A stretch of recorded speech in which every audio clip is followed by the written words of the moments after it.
Hello dear students, how are you? Hope you all are fit and fine. मैं Shivani Bhardwaj welcome करती हूँ आपका अपने चैनल दिशा शॉर्ट हैंड में, जहाँ पर मैं आपको एक्सप्लेन करने वाली हूँ इस समय लाइट बॉबल से रिलेटेड वर्ड्स। जी हाँ, लाइट बॉबल सबसे कंफ्यूजिंग कंसेप्ट है। ठीक है, आप जब वर्ड्स बनाते हैं तो वहाँ पर जब साउंड को यूज करते हैं तो जो लाइट बॉबल्स का कंसेप्ट है वो हमें बहुत ज्यादा कंफ्यूजन क्रिएट करता है। वो dark and light, even light अपने ही फॉर्मेट में भी कंफ्यूजन क्रिएट करता है। तो इस वीडियो में मैं कोशिश कर रही हूँ आपको ये कंसेप्ट पूरा मैनेज कराने की। फिर भी अगर कोई डाउट रह जाता है तो आप कमेंट बॉक्स में ज़रूर लिखिएगा। कोशिश करूंगी कि उसका भी आपको प्रॉपर सोल्यूशन प्रोवाइड कर पाऊँ। तो चलिए, without wasting a single minute of time we will start the concept light bobbles. तो यहाँ पर हम फोनिक्स पे काम करेंगे, तो आप भी फोनिक्स पर प्रैक्टिस कीजिएगा, फोनिक्स को देखिएगा कि वो कैसे बन रहे हैं। तो सबसे पहले तो हम याद कर लेते हैं कि हमारा सेंटेंस क्या था। जो हमारा सेंटेंस था लाइट बॉबल्स के लिए वो क्या था? वो था that pain is not much good. ठीक है, ये हमारा सेंटेंस था, that pain is not much good. अब मैं इसी सेंटेंस के बिहाफ पे आपको फोनिक्स बताऊं। ठीक है, तो समझिएगा कि किस तरह के वर्ड्स आ रहे हैं और आपको उनको किस तरह से यूज करना है। तो देखिए दैट, अब दैट से रिलेटेड जो साउंड थी दैट इज, जैसे हमने लिखा बैट, ठीक है, हमने लिखा बैच, BADGE बैच। ठीक, हमने लिखा रैक, रैक, पैक, ठीक है, बैक, इस तरह से। तो कैसे वर्ड आए? Back, batch, rack, rack, pack, back, lack, sack. तो साउंड क्या आई? ए की साउंड आई, तो वही हमारे दै में आ रही थी, मतलब दैट। इसके बाद देखिए पेन, लाइट साउंड है। जब मैंने बॉबल्स एक्सप्लेन किए थे वहां पर भी मैंने आपको बताया था कि बहुत ही हल्का साउंड, एक तरह से हम बस टच करके निकल जाते हैं। तो पेन, ठीक है। तो हमने यहाँ पर जो वर्ड लिए that is pen, red, led, ठीक है, bet, bell, next one is get. ठीक है, इसके बाद आपका है इज, छोटी ई, तो इच, ITCH, इच, इल, इन। नेक्स्ट आपका इंक एंड इफ। ठीक है, ये सभी ई, छोटी ई की साउंड है। यहाँ पर जो भी साउंड आ रही है वो कैसी है? छोटी ई की साउंड को रिप्रेजेंट कर रही है। तो itch, ill, in, ink, if, इस तरह से हमने इसको डिफाइन किया। अब बात करते हैं और नॉट। नॉट के जो वर्ड है उनको किस तरह से बनाएंगे? तो देखिए क्या है? Rot, bought, BOUGHT, bought. हमने लिखा डॉल, हमने लिखा कॉट, शॉप, SHOP, शॉप, और लॉग। ठीक है, अब बात करते हैं मच। तो ये सबसे ज्यादा कंफ्यूजिंग है। तो हमने लिखा अप, ठीक है, UP अप। हमने लिखा टग, हमने यहाँ पे वर्ड बनाया रफ, रश, हमने यहाँ पर मग। ठीक है, सभी में हल्की साउंड आ रही है। इसके बाद देखिए क्या है? गुड। तो वर्ड बना उमेश,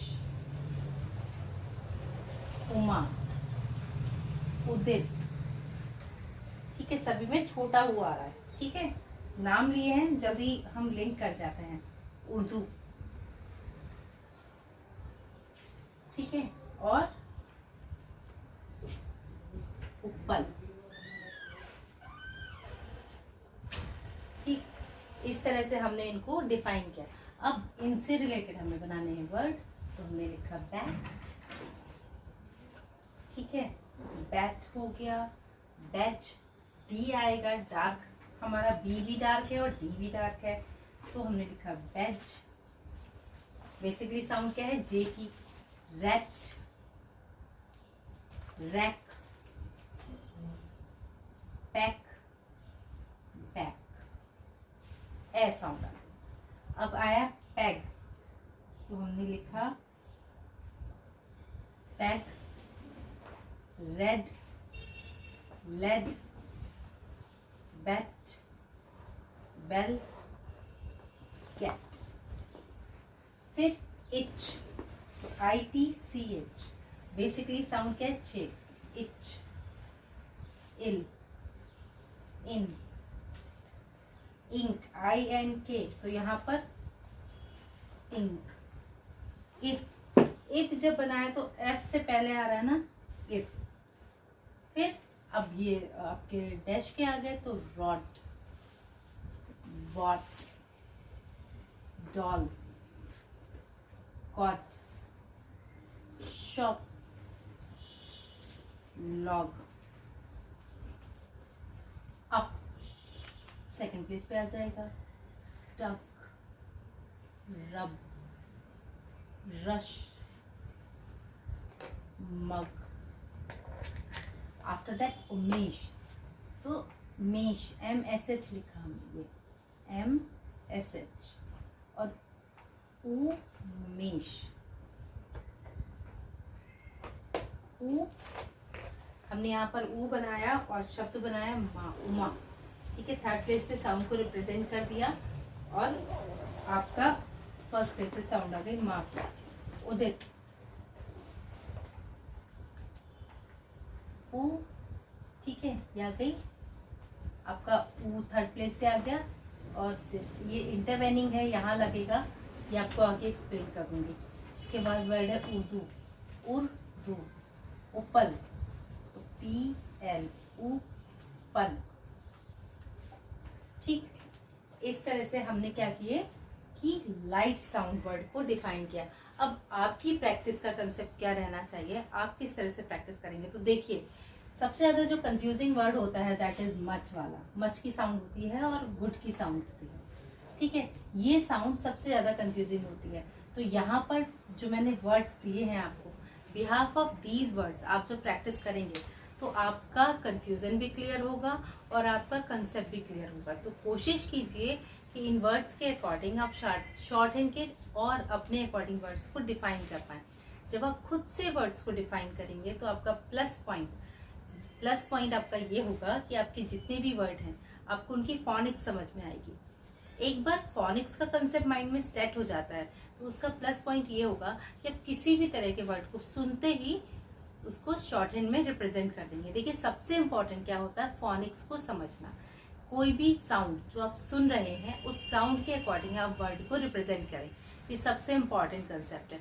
और ये तभी पॉसिबल हो सकता है जबकि आपको फॉनिक्स में डिफरेंशिएशन क्रिएट करना आता हो।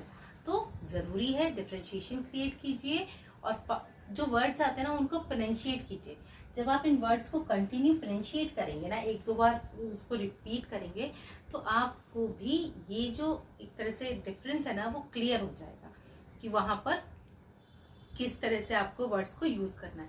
तो ऐसा कोई कंफ्यूजिंग बहुत ज्यादा भी नहीं है, समझने की बात है। अगर समझ गए तो कंसेप्ट इजी, और अगर आपने उसको स्किप कर करके वीडियो को देखा तो नॉर्मल है, कंसेप्ट टफ ही रहने वाला है।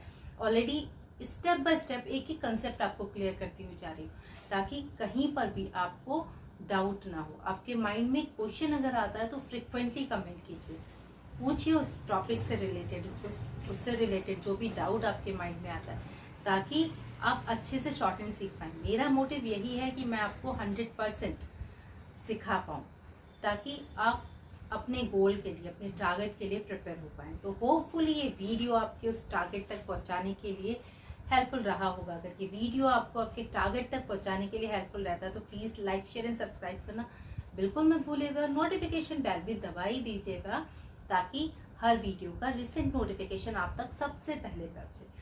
तब तक के लिए keep learning, keep watching, stay connecting, have a good day, thank you.